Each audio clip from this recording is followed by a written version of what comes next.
반갑습니다. 저 브로케이드에서 온 컨설팅을 담당하고 있는 최종창이라고 합니다.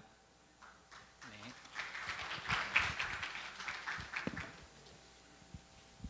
제가 오늘 여러분들에게 소개시켜드릴 어떤 그 자료는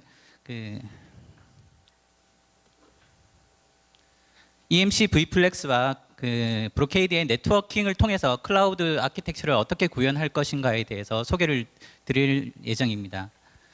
아마 여러분들이 여러분들의 데이터 센터 쪽에서 스토리지 에어리어 네트워크나 아니면 네트워크를 통해서 여러분들의 서버와 스토리지 간의 아키텍처 또는 서버가 서버 간의 데이터 아키텍처를 많이 구현을 하고 계실 겁니다. 그런데 여기에서 그런 아키텍처를 센터와 센터 간에 확장하는 방법을 어떻게 구현할 건가, 또는 동기화해서 어떻게 구현할 건가에 대한 여기 확장에 대한 방법을 갖다가 여기서 소개를 해 드릴 예정입니다. 그래서 어떤 분들은 좀 여기에 대한 기본 지식을 갖다가 뭐 많이 들어보신 분들도 있으실 거고 아마 처음 생소하신 분도 있으실 것 같아 가지고 기본적인 어떤 기능부터 해 가지고 아마 좀 더 깊게 확장을 해서 한번 설명을 드리도록 하겠습니다. 자, 오늘 제가 얘기 드릴 내용은 EMC의 V플렉스에 대해서, V플렉스를 떼고서는 저희 쪽 솔루션을 갖다 얘기하기 힘들어 가지고 지금 현재 V플렉스에 대한 소개를 먼저 한번 간략히 소개를 드릴 거고요. 그리고 V플렉스와 V플렉스 간의 연결을 브로케이드 네트워킹을 통해서 어떻게 할 것인가를 갖다가 한번 소개를 드리겠습니다. 그리고 이러한 하드웨어 인프라나 스토리지의 솔루션을 통해서 VM웨어의 라이브 어플리케이션 모빌리티를 어떻게 구현할 것인지, 그리고 VM웨어의 메트로 V모션을 어떻게 지원할 것인지를 설명을 드릴 예정입니다. 그리고 이러한 사례를 어떻게 구축을 했는지 한번 사례를 갖다가 설명을 드릴 예정입니다. 자, 오늘 이 내용을 갖다 얘기 드리기 전에 아마 여러분들 IT를 운영하시거나 지금 현재 어떤 구축을 향후의 미래에 대한 어떤 아키텍처를 구축해 나가기 위해서 현재 당면 과제가 무엇인지를 한번 생각을 해보시면은 점점점 IT 쪽에서는 더 까다로운 비즈니스 요구를 갖다가 충족을 해야 한다는 그러한 현실이 있습니다. 첫 번째를 한번 보시면은 애플리케이션 및 데이터의 이동 및 재배치가 자꾸 추가적으로 많이 요구되고 있는 상황입니다. 데이터 센터 간 또는 데이터 센터 내에서도 어떤 어플리케이션의 재배치가 필요하다는 거죠. 그리고 높은 가용성의 어플리케이션이 필요하다는 거죠. 또 세 번째로는 뭐냐면은 다중 데이터 센터에 동일 정보를 동시에 처리하는 그런 능력을 갖출 수 있는지도 아마 IT 비즈니스의 어떤 당면 과제일 것입니다. 이런 과제를 풀어나가기 위해서 V플렉스와 브로케이드 네트워크가 어떻게 공조를 하고 있는지 잠깐 얘기를 드리겠습니다. 자, 처음에 한번 제가 얘기 드렸듯이 처음에 이제 V플렉스라는 걸 갖다가 저희 쪽하고 뗄래야 뗄 수 없어가지고 먼저 한번 V플렉스에 대해서 한번 소개를 드리고 계속적으로 진행을 해 나가도록 하겠습니다. V플렉스라는 거는 뭐냐면은 분산 가상 스토리지입니다. 여기에 버추얼 스토리지라고 해서 가상의 스토리지라는 얘기죠. 뭐냐면은 그냥 일반적인 디스크 어레이가 아니고 EMC 및 BEMC의 어레이를 가상화 시켜가지고 인밴드 스토리지를 통합하는 솔루션이라는 겁니다. 그래서 이기종 간의 스토리지를 하나로 묶어가지고 가상의 스토리지를 만들어내는 기술입니다.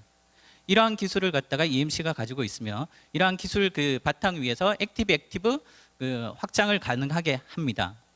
그리고 좀 더 확장을 하신다라면은 센터와 센터 간에도 이 V플렉스의 기술을 통해서 어떤 서비스를 액티브하게 운영해 나가시거나 센터를 액티브하게 운영해 나가실 수가 있을 겁니다. 자, V플렉스는 어떤 것을 가능하게 할까요? 투명한 데이터 마이그레이션을 통해서 데이터 이동성을 갖다 제공을 하고요.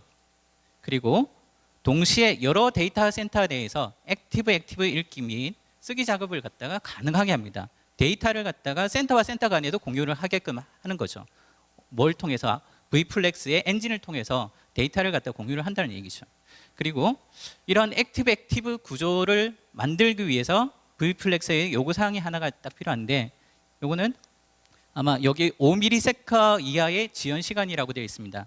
사실은 요거는 V플렉스뿐만이 아니라 어떤 데이터 센터 내에서 액티브한 센터를 구축해 나가기 위해서 거리 또는 어플리케이션의 지연 시간이라는 게 굉장히 중요합니다. 그게 바로 5ms라는 거죠.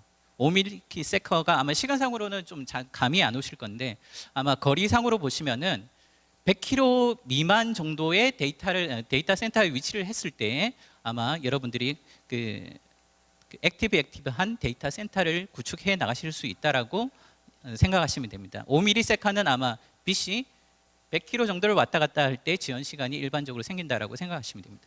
물론 그 이상이 될 때는 액티브 센터보다는 액티브 스탠바이 센터를 통해서 이렇게 구축을 해 나가시는 방법을 활용을 하셔야 됩니다. 자, 다음 페이지 보시겠습니다. V플렉스가 아마 여러분들이 뭐 지금 앞에 세션이나 여러 뭐 세션을 통해서 V플렉스에 대해서 많은 소개를 갖다 받으셨을 건데요. V플렉스는 이렇게 지금 하드웨어적으로는 VS1, 2 이런 식으로 두 개의 뭐 단일 또는 여러 개의 엔진을 써가지고 이중화 또는 다중화를 해 나가서 운영을 하실 수도 있습니다. 그런 뭐 분류 기준도 있지만은 현재 V플렉스는 구축을 갖다가 거리상으로 또는 동기화 방식에 따라서 어떻게 해 나갈 거냐에 따라서 분류를 갖다가 하실 수가 있어요. 자, V플렉스는 뭐냐면은 로컬에서 그냥 센터 내에서 어떤 그 이기종의 스토리지를 가상화해서 서비스를 할 수 있는 그 V플렉스 로컬이라는 개념이 있고요. 그 다음에 뭐냐면은 100km 미만의 액티브 데이터 센터를 구현을 하려고 할 때 그때는 V플렉스 메트로라고 얘기를 합니다. 아마 메트로라고 하면은 아마 거리상으로는 100km 그리고 시간적으로 지연 시간은 5ms 이하로 이렇게 그 정도의 조건을 생각하시면은 메트로라고 생각하시면 됩니다. 그래서 그 거리 내에는 데이터를 갖다가 제가 액티브하게 운영을 해 나가실 수 있다라고 생각하시면 되는 거죠. 그리고 만약에 100km 이상의 서울에서 뭐 만약에 대전이다 그 이후의 거리를 갖다가 하신다라면은 그 메트로 방식보다는 어떤 GEO 방식으로 구성을 하시는 방안을 고려를 하셔야 된다는 거죠. 그렇게 해서 그 비동기화 방식에서 그 액세스 애니웨어 어디에서나 데이터를 액세스할 수 있는 그런 구조로 가셔야 된다는 얘기입니다. 자, 요거는 V플렉스의 구조에 대해서 잠깐 설명을 드린 거고요. 만약에 일반적으로 그 어떤 V플렉스를 구성을 할 때에는 액티브 방식도 있고 또는 액티브 스탠바이 방식이 있을 겁니다. 아마 기본적으로 그 액티브 방식을 원하시겠지만 비용적인 면이나 기타 외의 그 어떤 문제에 의해서 아마 액티브 스탠바이가 기본적으로 그 비용 효율적으로 아마 구축을 하시는 데도 있을 거고요. 이런 것들은 아마 뭐 서버 쪽에 액티브 스탠바이 구성 운영을 하시는 거하고 유사할 겁니다. 액티브 사이트가 장애가 있을 경우에 그 스탠바이 그 사이트 쪽으로 데이터나 어떤 어플리케이션이 이동이 되어 가지고 서비스가 계속 된다라는 거죠. 자, 그리고 다음 페이지 보시면은 액티브 구조에서는 V플렉스가 만약에 액티브 구조다. 아까 제가 V플렉스 구조를 갖다 세 가지로 한번 그 거리상으로 얘기를 드렸었는데요. 뭐냐면은 로컬, 메트로, GEO라는 세 가지가 있었습니다. 지금 현재 여기 그 액티브 구조이기 때문에 여기는 V플렉스의 메트로 구조를 갖다 사용을 했다라고 생각하시면 되고요. 거리상으로 100km 또는 그 시간상으로는 지연 시간상으로는 5ms 이하로 그 구현을 했다는 얘기겠죠. 자, 이렇게 할 때는 어떤 것들이 있냐? 데이터가 양쪽으로 동기화되면서 그리고 그 VM으로 버추얼 머신으로 VM을 갖다 생성을 해서 서비스를 하는 경우에 내가 원하는 그 어떤 정책에 따라서 VM을 갖다가 원하는 쪽으로 VM 모빌리티를 갖다가 수행을 해 나갈 수 있다라는 얘기입니다. 무중단으로, 그죠? 자, 이렇게 구성을 해 나갈 수 있고요. 자, 여태까지는 지금 뭐냐면 V플렉스에 대해서 아마 설명을 갖다가 한번 그 전 시간에도 설명을 들으신 분도 있고 그렇지 못하신 분들이 있어가지고 한번 설명을 드렸고요. 자, 이러한 V플렉스에 대한 이해를 바탕으로 해가지고 V플렉스와 V플렉스 간에 어떻게 그 브로케이드 네트워킹을 통해서 액티브 또는 액티브 스탠바이 형식으로 구현을 할 것인가, 만약에 브로케이드의 네트워크가 어떻게 구현이 되는지 거기에 대해서 한번 설명을 드리도록 하겠습니다. 자, V플렉스와 V플렉스 간에 지금 현재는 여기에서는 원거리 연결을 갖다가 지금 죄송합니다.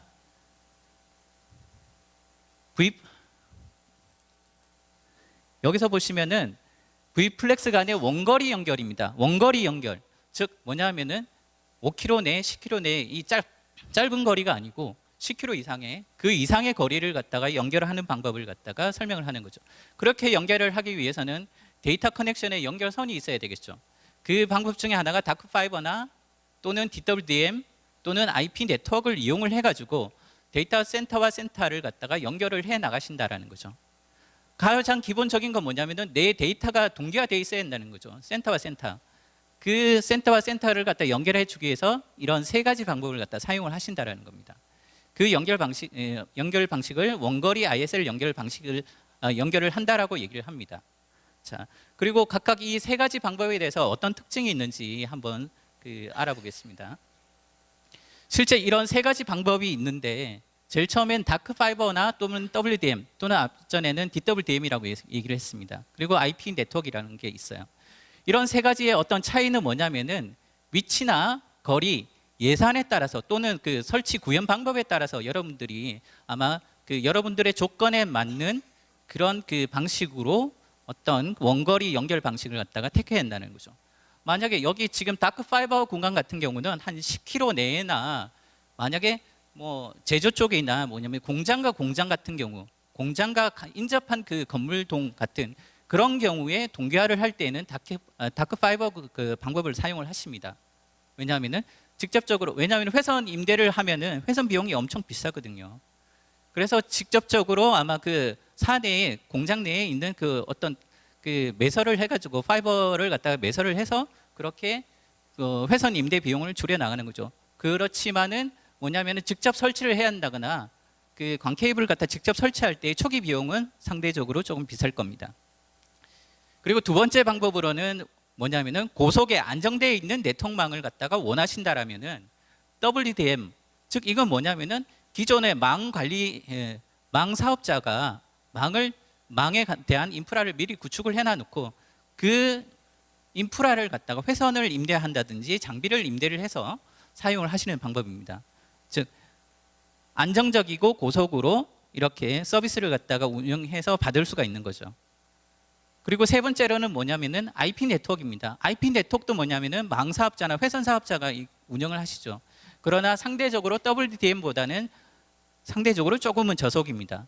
그래서 뭐냐면은 자기 그 어떤 커스터머의 밴드위스 동기화되는 데이터 양이나 어떤 시간 내에 뭐 백업 윈도우나 뭔가를 어떤 그 상황을 고려해 가지고 WDM을 선택을 하실지 아니면 IP 네트워크를 선택하실지를 선택을 갖다가 그 정책에 따라서 선택을 하셔야 된다는 거죠. 이러한 세 가지의 어떤 그 어떤 특징에 따라서 그것을 종합을 해 보면은 위치나 거리나 예산에 따라서 여러분들의 회선 방식을 어떻게 할 건지를 갖다가 해 나가시면 된다라는 거죠. 아마 그 WDM이나 이런 것들에 대해서는 아마 좀 생소하신 분도 있는데, 근데 이렇게 보면은 원거리에 대해서 연결을 하기 위한 방법이다라고 생각을 하시면 됩니다. 자, 이러한 인프라 위에서 그러면은 그 인프라는 뭐냐면 망 관리 사업자나 회선을 갖다 임대해주는 그런 쪽에서 그 해주는데, 그러면 중간에 그걸 연결하는 장비도 필요하게 될 겁니다. 그런 장비가 바로 브로케이드에서 제공하는 그 센 쪽 스위치나 FCIP라는 장비, FC를 FC 오버 IP라고 얘기를 해서 FC의 프레임을 IP에 얹어서 보내는 그런 그 기술을 지원하는 장비를 갖다 얘기를 합니다. 죄송합니다. 지금 현재 그런 장비가 바로 뭐냐면은 브로케이드 DCX 8510이나 6510이라는 16기가 제품입니다. 한 포트당 최대 포트 속도가 바로 16기가 bps를 낸다라는 장비이죠. 이 장비의 특징을 보면은 포트 속도는 최대 16기가 bps를 내고요. 또는 뭐냐면은 DWDM과 연동을 할 때에는 DWDM 장비가 16기가를 지원하지 않기 때문에 맥시멈으로 지원할 수 있는 10기가 bps를 지원을 합니다. 그리고 버퍼 크레딧을 갖다가 제어를 할 수가 있고요. 그 에러 디텍션을 해서 에러를 보정을 할 수가 있습니다. 그리고 프레임 기반의 트렁킹, 실시간 압축 전송 및 암호화, 그 다음에 ISL 진단 기능이 있습니다. 요 밑에 한 3개 정도가 추가된 기능이라고 생각하시면 될 거예요. 실시간으로 압축을 해서 전송을 한다는 것은 회선을 갖다 3개, 4개 쓰다가 2개, 3개로 줄일 수가 있다는 얘기입니다. 압축을 할 수 있다는 얘기는. 그리고 암호화해서 한다면 보안 정책에 좀 더 높은 보안을 갖다가 제공을 할 수 있다는 거고요. ISL 진단 기능은 아마 회선 구간에 대한 검증이나 이런 것들이 필요할 때 바로 ISL 진단 기능을 갖다가 제공을 하면은 빠르게 좀 더 빠르게 진단이 가능하고 장애 처리가 가능할 겁니다. 이런 것을 갖다 제공하는 게 DCX 8510 그다음에 6510이라는 제품입니다. 그리고 다음 페이지 보시면은 그런 그 하드웨어 기반에 그 내부적으로 데이터를 전송할 때 뭐냐면 트렁킹이라는 기술이 있고 그다음에 다이나믹 패스 셀렉션이라는 그 어떤 그 기술이 있습니다. 아마 트렁킹은 스토리지 센 쪽을 갖다가 뭐 하시다 보면 가끔 한 번씩은 들어보셨을 건데요. 스위치와 스위치 사이에 데이터를 갖다 전송할 때 회선 구간이 한 개가 아니고 두 개 이상의 어떤 그 회선이 있을 때 데이터를 전송을 해야 한다라면은 만약에 첫 번째 오는 걸 갖다 첫 번째 쪽으로만 보내고 두 번째를 두 번째 쪽으로만 하는 라운드 방식으로 한다라면은 어느 정도 일정한 그 밸런싱은 되지만은 아주 명확하게 밸런싱은 될 수가 없습니다.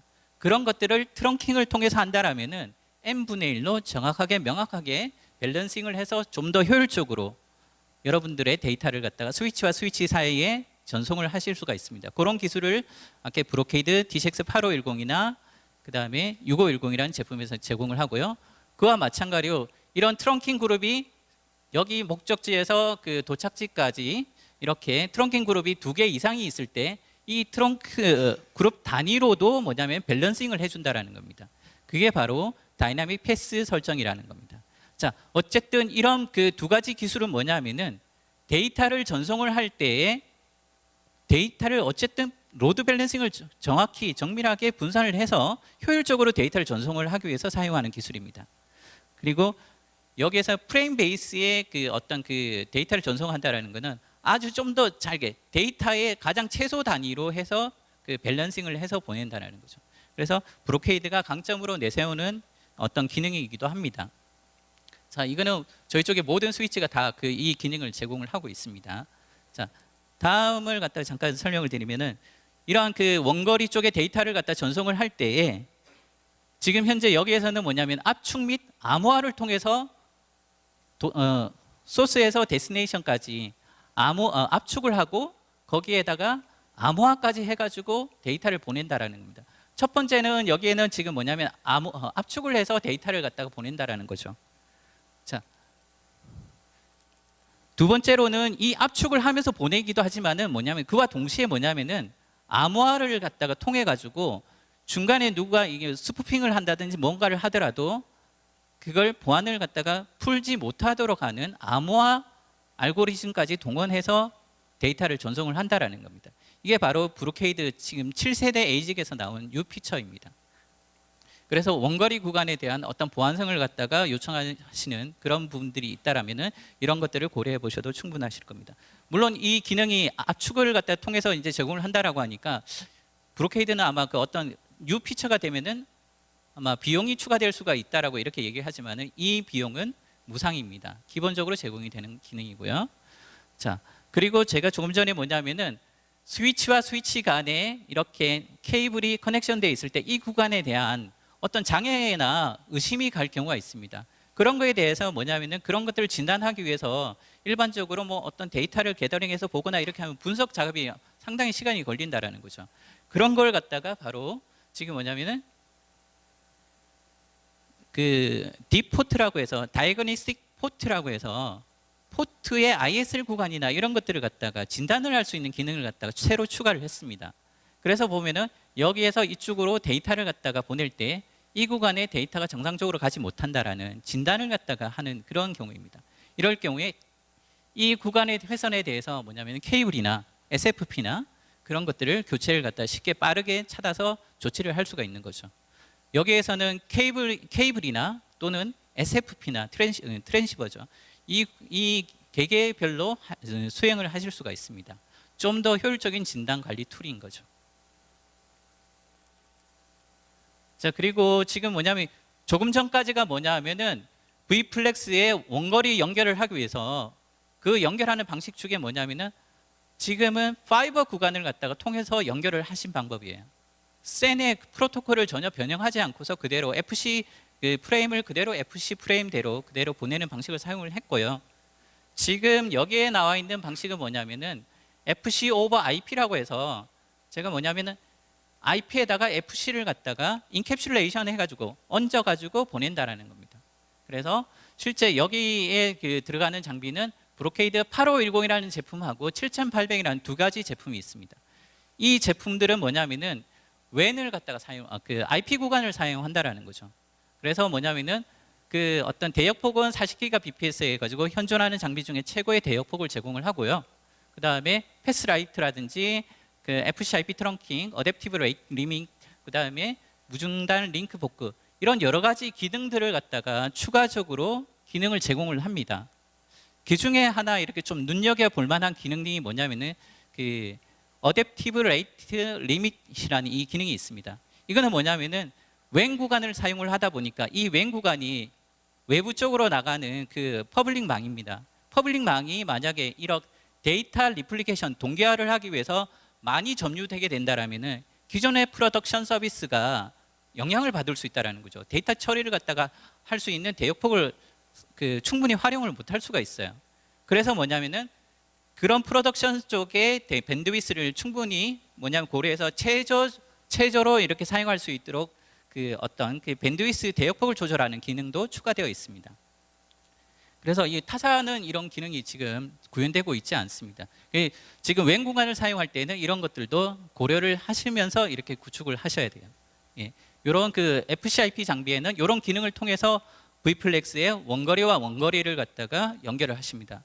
사실 지금 여기까지 얘기 드리면 뭐냐면은 조금 전에 FC 쪽의 그 어떤 연결 방식은 고속의 동기화 방식으로 해서 연결하는 방식일 때 보통 사용을 하시면 됩니다. 그리고 뭐냐면은 지금과 같은 FC over IP라는 그 구간에는 사실은 뭐냐면은 동기화 구간의 일정 부분 사용하실 수도 있고요. 또는 뭐냐면 100km 이상의 비동기화 구간에서도 사용을 하실 수가 있습니다. 그래서 만약에 100km 이상이라면은 반드시 이 어떤 방식을 갖다가 사용을 갖다가 고려를 하셔야 되고요.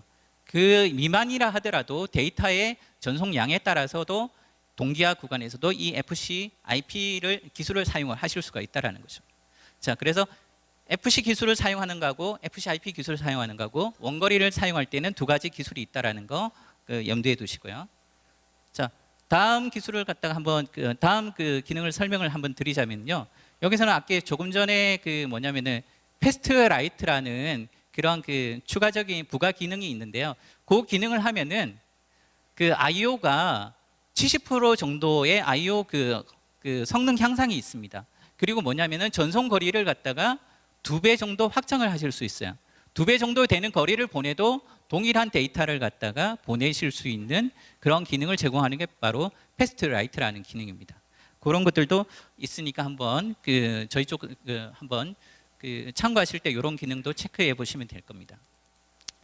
자, 그리고 지금 현재 원거리 전송하기 위해서 FCIP라는 기술을 갖다가 계속 이 설명을 드리고 있는데요. 자, 여기 쪽에서는 뭐냐면 원거리 쪽에 데이터를 갖다가 보낼 때 어떤 방식으로 보내는지 그리고 장애 났을 때 어떻게 운영이 되는지를 갖다가 한번 설명해 드리기 위해서 그 자료를 보고 있습니다. 현재 첫 번째 그 프레임의 데이터가 회선 1을 통해서 서킷 1을 통해서 데이터를 보냈고요. 두 번째 데이터도 뭐냐면 회선 2를 통해서 데이터를 보냈어요. 그리고 세 번째 데이터가 보내시려고 하는데 회선 1 쪽에서 어떤 회선의 장애로 인해 가지고 데이터를 보내지 못하게 되는 그 상황이 발생이 됐다는 거죠. 그럴 경우에 지금 나머지 한 회선 쪽으로 세 번째 그 프레임을 보내지 못하고 네 번째 프레임이 가게 된 경우입니다. 이럴 경우에 뭐냐면 도착 지점에서 보니까 세 번째 프레임에 대한 어떤 그 문의가 들어오는 거죠. 세 번째 프레임 못 받았어. 그래서 다시 보내는 샌더에다가 세 번째 프레임을 갖다 재전송을 요청을 해서 다시 받는다라는 거죠. 이런 식으로 에러 보정 기능이 있다라는 겁니다. 브로케이드 FCIP 쪽이나 뭐 그 FC 쪽 모두 다 이런 에러 보정 기능이 있어서 아마 여러분들의 데이터를 갖다가 무결성을 갖다가 보장하는데 많은 도움이 되실 겁니다. 자, 다음 페이지 보시면은 지금 현재 이런 그 V플렉스의 밑바탕, V플렉스는 뭐 어떤 거냐면은 스토리지 단에 데이터 센터 간의 어떤 동기화 방식, 어떤 그런 인프라를 갖다 제공해 주는 그런 것이라는 거죠. 근데 뭐냐면 이런 인프라만 있으면은 무슨 소용이 있겠습니까? 그 위에 돌아가는 어플리케이션이나 어떤 서비스가 있어야 되겠죠. 거기에 관련한 서비스에 대해서 얘기를 드리겠습니다. 여기 그런 인프라, V플렉스의 그 인프라 위에서 라이브 어플리케이션 모빌리티라는 게, 즉 무중단으로 VM의 모빌리티를 갖다가 제공을 한다라는 거죠. 자, 그렇게 하기 위해서 어떤 인프라가 이제 구축이 되어야 되고 어떤 것들이 고려되어야 되는지를 이 부분에 대해서 설명을 드리도록 하겠습니다. 자, 실제 그 액티브 데이터 센터를 갖다가 구축하는 그 다이어그램을 갖다가 한번 보여드리면은 현재 이런 구성입니다. 데이터 센터 1과 2가 이렇게 구성이 되어 있고, 데이터 센터 1에는 V플렉스 1과 그다음에 그 밑바탕에 이기종 스토리지, 그리고 그 뭐죠? VMware의 가상화를 통해서 이렇게 서버가 이제 구현이 되어 있다라는 거죠. 그와 동시에 이제 데이터 센터 2에도 이렇게 구축이 되어 있다라는 겁니다. 그런데 여기에서는 센터 간의 연결성을 갖다가 강조를 하기 위해서 그 센터의 V플렉스 1과 V플렉스 2를 클러스터로 묶는 거죠. 이렇게 하기 위해서는 뭐냐면은 스토리지와 스토리지 간에 데이터 동기화가 일어난다 해야 되는 거죠. 여기에서 사용하는 게 바로 그 브로케이드 DCX8510에 센으로 동기화를 한다든지 또는 뭐냐면은 FCIP로 동기화를 하는 그 기술이 여기에 사용이 되는 겁니다. 그 윗단에 뭐냐면 V플렉스의 볼륨 매니저라는 이런 그 기능들이 들어가 있는 거죠. 자, 그리고 뭐냐면은 데이터 모빌리티를 갖다 하기 위해서 뭐냐면은 VM 모빌리티의 필요 조건이 뭐냐면 같은 서브 네트워크를 써야 된다는 거죠. 그런 걸 하기 위해서는 뭐냐면은 그 동일한 L2 네트워크를 갖다 써야 한다는 거죠. 그걸 제공하기 위해서 브로케이드에서도 뭐냐면 L2 쪽에 그 MLX라는 장비를 통해서 제공을 하고 있습니다. 그래서 이런 것들을 구축을 하신다라면은 실제 하드웨어 V플렉스의 하드웨어 인프라 밑단에 그 여기에 VM웨어의 VM 모빌리티를 구현을 하실 수 있다라는 거죠. 그 동기화를 갖다 원하신다라면은 액티브한 메트로 방식으로 연결을 하시면 될 것이고, 그렇지 않고 그 액티브 스탠바이 형식으로 하신다라면은 그 GEO 방식으로 하시면 된다라는 얘기죠. 자, 이런 것들을 갖다 여기 이 그림에 설명을 갖다가 해드렸습니다. 자, 지금 여기 이 그림에서 그림이 아니고 여기 이 자료에서 보시면 뭐냐면은 이러한 솔루션을 갖다가 어떤 때 사용을 해야 되느냐, V모션을 갖다가 왜 사용하느냐, 이런 것들을 왜 구축을 해야 되느냐, 바로 이러한 이유 때문에 한다라는 거죠. 재난 방지나 또는 성능 및 로드 분산을 하기 위해서, 그리고 전력 소비를 최적화한다. 과연 이런 걸 구축을 해서 그렇게 할 수 있는가? 근데 할 수가 있다라고 합니다. 심야에 그 전기 소비 전기료가 싼 쪽으로 VM 모빌리티를 해서 그쪽에서 운영을 한다라는 거죠. 그리고 데이터 센터 마이그레이션이 필요할 때, 또는 뭐냐면은 유주 보수에 따라서 계획되게 다운타임을 갖다가 최소화하기 위해서 그렇게 운영을 한다라는 거죠. 이런 VM 모빌리티는 이런 그 용도로 많이 사용을 하신다라는 얘기입니다. 자, 여기서는 지금 뭐냐면은 이렇게 VM 모빌리티를 갖다 하기 위해서 필수적으로 필요한 조건이 뭘까? 이건 저희 쪽 자료가 아니고요. VM웨어 쪽에서 VM 모빌리티를 하기 위해서 꼭 필요한 이런 조건이 있습니다. 지금 첫 번째 첫 번째 조건은 어떤 네트워크 쪽의 대역폭이 한 622Mbps 정도가 필요하다. 그리고 두 번째로는 뭐냐면은 5ms 이내에 구축이 되어야 된다. 그리고 동일한 IP 서브넷으로 구성이 되어야 되고, 그 다음에 EXX 서버 접속이 가능해야 된다. 같은 이러한 조건을 만족하는 어떤 구성을 하셔야 된다는 겁니다. 여기서는 그 어떤 네트워크 대역폭을 갖다 충분히 회선도 이렇게 고려를 해야 된다는 얘기죠. 예. 그래서 이런 것들을 고려를 하시고, 제가 아까 그 조금 전에 액티브 구성할 때, 메트로 구성할 때 5ms 키로수로는 100km 정도, 이런 것들을 다 고려하셔가지고 여러분들은 데이터 센터를 갖다가 설계를 하셔야 된다는 얘기죠. 자, 이러한 조건들을 다 알아봤는데, 그 VM웨어에서 이제 V모션을 위해 가지고 브로케이드 네트워크가 과연 어떤 것들을 갖다가 할 수 있을까, 이런 것들을 갖다 한번 살펴볼 필요가 있어 가지고 한번 소개를 드리겠습니다. 자, 앞전에 이제 얘기 드렸는데, 앞전에 얘기만으로도 아마 어느 정도 액티브 데이터 센터를 갖다 구축하시기 위해서 어떠한 기술들이 필요하고 어떠한 그 하드웨어 인프라가 구축이 되어야지 그런 것들을 구현이 가능한지를 알 수가 있을 겁니다. 자, 여기 제가 오늘 사실 그 설명 자료에 이 자료를 갖다 가장 중요시 생각을 하고 있습니다. 이 자료에는 그 모든 기술들이 다 이렇게 녹아 들어가 있어요. 설명이 되어 있어요. 그걸 갖다가 한번 설명을 드리자면은, 지금 이 로컬 그 프라이머리 데이터 센터 쪽에 그 프라이빗 클라우드를 갖다가 만약 구축을 할 때 그 스토리지 단의 밑단에는 V플렉스를 갖다 구축을 합니다. 그리고 그 윗단에 뭐냐면은 서버와 서버 간에 통신을 하기 위해서 그 이더넷 패브릭이라는 그 가상화를 하기 위해서 이더넷 패브릭이라는 네트워크 스위치를 갖다가 통해서 구축을 해요. 이 이더넷을 갖다 사용을 하게 되면 기존의 이더넷보다 뭐냐면은 뭐 스패닝 트리를 제거한다든지 오토 포메이션을 해서 네트워크 쪽에 기존의 네트워크 인프라에 비해 가지고 구축이 아주 용이하고 그 고속의 데이터 전송을 갖다가 가능하게 해주는 네트워크입니다. 브로케이드 네트워크입니다. 그 윗단에 이제 서버하고 스토리지가 이렇게 연결이 되어 가지고 L2의 네트워크를 갖다가 구성을 하십니다. 이렇게 한 위에 뭐냐면은 VMware를 갖다가 구성을 하시는 거죠. 자, 그렇게 하고 나서 뭐냐면은 로컬의 데이터 센터를 갖다가 운영을 갖다가 마쳤다라는 거죠. 그리고 리모트의 데이터 센터 2를 갖다가 이렇게 동일한 모델로 이렇게 구축을 했다라는 겁니다.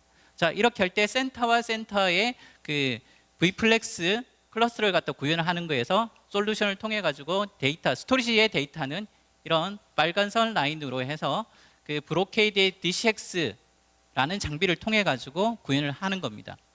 그리고 또 뭐냐면은 로컬 내에 VM 간의 그 내부 그 탑 오브 렉이라고 해서 렉 안에 그 서버와 서버끼리의 통신을 갖다가 담당하는 그 VCS 기술을 통해서 데이터를 갖다가 고속으로 전송하는 기능을 갖다 담당하고요. 그리고 이 센터, 프라이머리 센터와 세컨더리 센터와의 VM 간의 그 어떤 동일한 L2 네트워크를 주기 위해서 뭐냐면은 MLX라는 그 웬의 확장을 갖다 L2의 웬을 확장하는 MLX 장비를 통해서 센터와 센터를 갖다가 이렇게 확장을 합니다. 그리고 마지막으로 이렇게 완벽하게 구성되어 있는 어떤 그 데이터 센터, 액티브 데이터 센터를 그러면 그냥 요 솔루션만 가지고 액티브 데이터 센터라고 할 수 있느냐? 사실은 제가 봐서는 그렇게 하지 못해요. 그 마지막 단에 올라서 있어야 되는 게 뭐냐면은 이 클라이언트들이 어떤 접속을 갖다가 그 요청을 했을 때에 센터 1에 가고 센터 2에도 접속이 허용되는 밸런싱 되면서 접속이 허용되어야 된다는 거죠. 그게 바로 뭐냐면은 글로벌 서버 로드 밸런싱이라고 해서 서버의 접속을 갖다가 센터별로 해가지고 하나 또는 뭐냐면은 80대 20, 15대 30 이런 식으로 서버 접속에 대한 어떤 분산을 갖다가 해주는 기능까지 최종적으로 올라와야지 바로 액티브한 데이터 센터를 여러분들은 구현을 하실 수가 있을 겁니다. 그래서 스토리지 단의 인프라, 그 내부 쪽의 인프라, 그 다음에 L2 웬에 대한 그 확장 인프라, 그리고 마지막으로 클라이언트에 대한 글로벌 서버 로드 밸런싱 기능까지 포함이 되어야지 아마 여러분들은 완벽한 그 액티브 데이터 센터를 구축을 하실 수가 있을 겁니다. 자, 이러한 인프라가 모두 갖춰졌을 때 통합적으로 관리하는 통합 그 관리 소프트웨어도 여러분들이 필요하시겠죠. 여기서 기존에는 뭐냐면은 IP, SAN 각각의 관리 소프트웨어가 있었습니다. 자, 이런 것들을 가능하게 하기 위한 인프라들이 여기에서 보시면은 이런 그 VCS의 어떤 기술들이 이렇게 있다라는 거죠. 기존에 뭐 스패닝 트리를 갖다가 그 제거한다든지 극소 지연 시간을 최소화한다든지 경로를 갖다 재설정한다든지 하는 이런 인프라의 하드웨어가 있고요. 그 다음에 이렇게 센터와 센터 간에 다중 이렇게 멀티 액세스 할 수 있도록 구형하는 그 L2의 VPN을 연결 지원하는 이런 기술도 있고요. 그 다음에 이런 기술에서 이렇게 VM이 모빌리티가 일어나는 거죠. 그리고 여기서는 보시면은 그 아마 레드존과 그 다음에 블루존이 이렇게 있을 겁니다. 커스터머가 이제 A라는 서비스를 갖다 받을 때 데이터 센터에 어디에 정보가 있든 간에 상관없이 그쪽의 서비스에 접속을 할 수 있도록 하는 것이 바로 여러분들의 목적이실 겁니다. 그래서 바로 그런 것들이 필요할 때 바로 액티브 데이터 센터나 이런 것들이 구현이 필요하다라는 거죠. 그리고 아마 제가 아까 그 마지막으로 지금 한번 얘기 드린 게 GSLB라고 해서 글로벌 서버 로드 밸런싱이라고 해서 클라이언트의 접속을 갖다가 분산해 주는 그 기능을 하는 게 있는데요. 그게 바로 저희 쪽에 ADX라는 이 장비가 바로 맡아서 하는 겁니다. 그래서 접속을 센터 1, 2로 이렇게 나눠준다라는 거죠. 자, 그리고 이렇게 클라우드 아키텍처를 갖다가 EMC V플렉스와 같이 했을 때 어떤 그 적용 사례를 갖다가 한번 보시면은 아까 처음에 보신 그 그림과 똑같을 거예요. 이렇게 지금 제가 강조한 그림과 똑같이 스토리지 단에 어떤 동기화가 일어나는 층과 그 다음에 서버 간의 L2 단에 이제 그 뭐 같은 서브넷을 제공할 수 있도록 MLX라는 그 장비를 통해서 네트워크 확장, 그 다음에 서버의 로드 밸런싱을 갖다가 그 GSLB라는 걸 통해서 클라이언트의 접속을 갖다 분산해 주는 그 기능, 그리고 내부 쪽에 VM 간의 어떤 그 데이터의 고속화를 갖다가 해주는 VCS 기술, 요 네 가지가 바로 총 집합이 되어서 여러분들의 데이터 센터를 그 하이브리드 클라우드 형태로 맞춰 나가실 수가 있을 겁니다. 자, 이런 그 기반 하에 아마 여러 가지 기술을 갖다가 해줄 수 있고요. 얘기 드리고 싶은 거는 브로케이드 네트워크하고 그다음에 V플렉스로 가용성 및 자동화를 갖다 추가했다라는 거죠. 그리고 이러한 인프라를 갖다가 구축을 해 나가기 위해서 합리적으로 아마 두 가지의 군이 이렇게 제품군이 나눠 있는데, 합리적 가격대에 그 브로케이드 7800이라는 장비하고 그다음에 그 VPLS를 갖다 지원해주는 CES, CER, 그다음에 GSLB를 지원하는 ADX 1000, 그리고 확장성을 그 고려한 모델인 엔터프라이즈 모델 DCX나 또는 뭐냐면은 MLX-E, 그다음에 ADX-만이라는 걸 통해 가지고 여러분들의 데이터 센터를 액티브하게 구현해 나가실 수 있습니다. 어떤 기반하에? V플렉스 기반하에 여러분들이 데이터 센터를 구축해 나가실 수가 있습니다. 자, 아마 제가 오늘까지 여기까지 준비한 게 바로 오늘의 여러분들한테 전달해 드릴 내용이었고요. 예, 감사합니다. 예.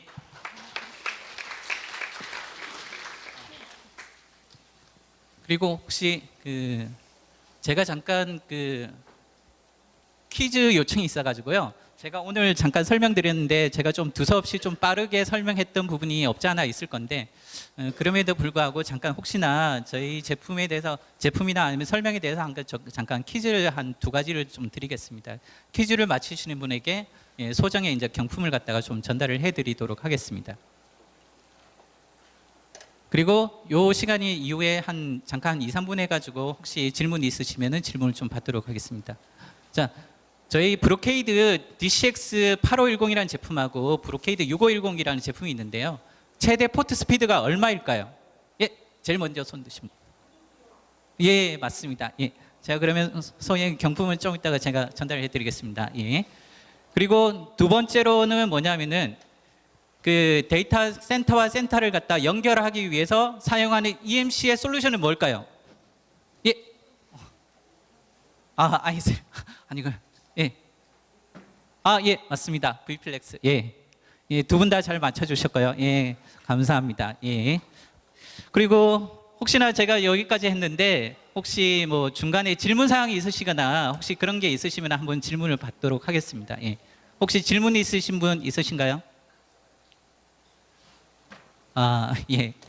알겠습니다. 혹시 저희 앞에 부스가 있으니까요. 혹시 질문 사항이 있으면은 앞에 부스로 오시면은 제가 있을 테니까 예, 질문을 받도록 하겠습니다. 예. 감사합니다.